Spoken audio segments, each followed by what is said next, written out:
श्रद्धा murder case में मुख्य आरोपी आफताब का आज पॉलीग्राफी टेस्ट हो सकता है। रोहनी में FSL पॉलीग्राफी टेस्ट होना है।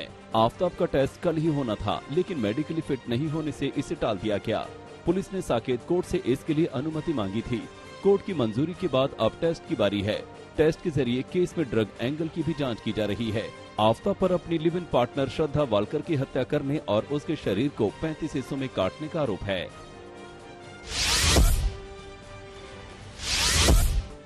श्रद्धा केस में एक और नया खुलासा हुआ है। दरअसल श्रद्धा ने 2 साल पहले ही महाराष्ट्र पुलिस को ये शिकायत की थी कि उसका live in partner Aftab Poonawalla ने उनकी जान लेने की कोशिश की थी। श्रद्धा ने पुलिस को अपनी शिकायत में ये भी कहा था कि उसे डर है कि आफताब उसके टुकड़े टुकड़े कर फेंक सकता है, लेकिन बाद में परिजनों के कहने पर श्रद्धा ने शिकायत वापस ले ली थी। श्रद्धा ने तुलिंज पुलिस स्टेशन में ये शिकायत 23 नवंबर 2020 में दी थी।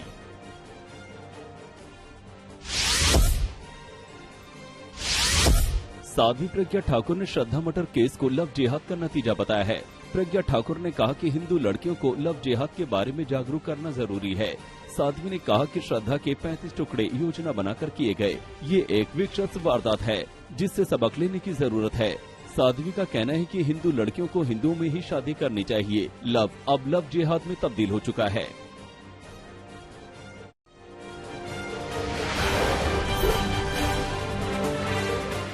बिजनौर में दिन दहाड़े कॉलेज छात्र की गोली मारकर हत्या कर दी गई। इसके बाद घटनास्थल के आसपास सनसनी फैल गई। मृतक छात्र अपनी महिला दोस्त के साथ कॉलेज से घर लौट रहा था। उसी समय उस पर गोलियां बरसाई गई। 6 राउंड फायर होने के बाद 2 गोलियां मृतक छात्र शामी को लगी हैं, जिसकी मौके पर ही मौत हो गई।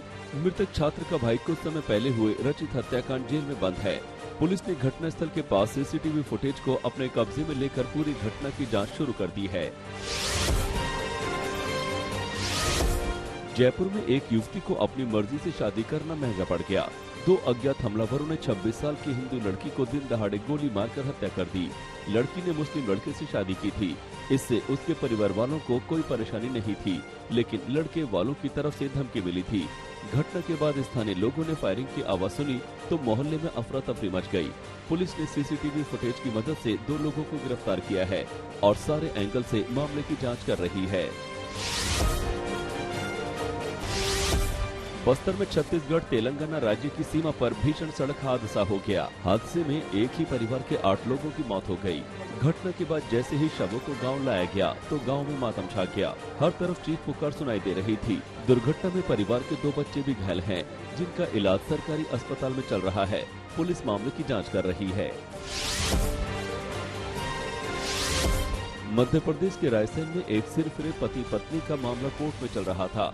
वहीं पत्नी अपने मायके में रह रही थी, तभी पत्नी ने उसे दर्ज मामले को वापस करने को कहा था, जिस पर दोनों में विवाद हो गया। विवाद के बाद गुस्साए पति ने पत्नी पर गोली चला दी। गनीमत की बात यह है कि गोली पत्नी के हाथ में लगी और उसकी जान बच गई। घटना के बाद पति घटना से फरार हो गया। पुलिस ने आरोपी के खिलाफ मामला दर्ज कर लिया है। फरार पति की तलाश की जा रही है। गाजियाबाद में 11 साल की लड़की का अपहरण किया गया था, जिसके बाद परिजनों से 3 लाख रुपए की फिरौती मांगी गई थी, लेकिन बाद में बुलंदशहर के खेत में मासूम बच्ची का शव बोरे में बंद मिला। बच्ची के शव को नाना नानी के घर पर लाया गया, जहां पर बच्ची पली बड़ी हुई थी। घटना को लेकर लोगों में काफी नाराजगी है। परिजनों का कहना है कि मामले में पुलिस ने लापरवाही बरती है, जिससे उनकी बच्ची की जान गई है।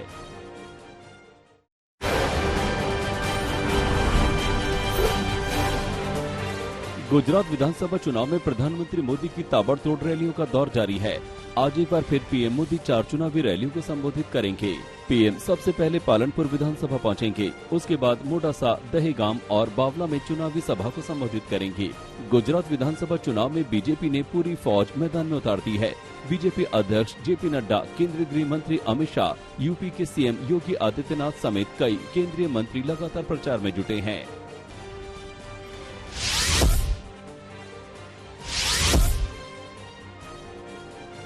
राहुल गांधी की भारत जोड़ो यात्रा में आज प्रियंका गांधी की एंट्री हो गई। प्रियंका गांधी आज इस यात्रा में शामिल हुई हैं। राहुल गांधी की यात्रा इस वक्त मध्य प्रदेश से गुजर रही है। इस यात्रा में पार्टी के तमाम बड़े नेता शामिल हैं। सोनिया गांधी भी इसमें शरीक हो चुकी हैं। राहुल गांधी की ये यात्रा उस वक्त चल रही है जब गुजरात में विधानसभा चुनाव हो रहा है और इसलिए इसकी टाइमिंग को लेकर भी सवाल उठ रहे हैं। यात्रा में प्रियंका के साथ रॉबर्ट वाड्रा भी नजर आए।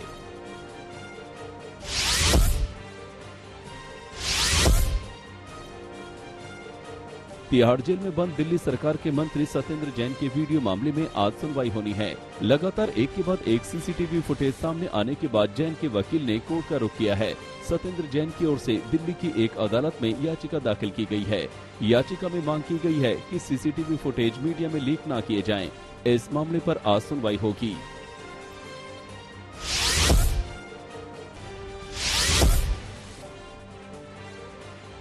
आदित्य ठाकरे ने पटना जाकर सीएम नीतीश कुमार और डिप्टी सीएम तेजस्वी यादव से मुलाकात की।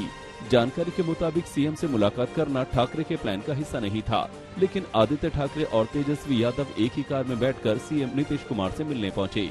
मुलाकात के बाद तेजस्वी और आदित्य ने पत्रकारों से बात की और कहा कि ये युवाओं की मुलाकात थी और हमने तेजस्वी को मुंबई आने का न्योता भी दिया है। आदित्य ठाकरे ने भी कहा कि इस मुलाकात ने नई दोस्ती को जन्म दिया है।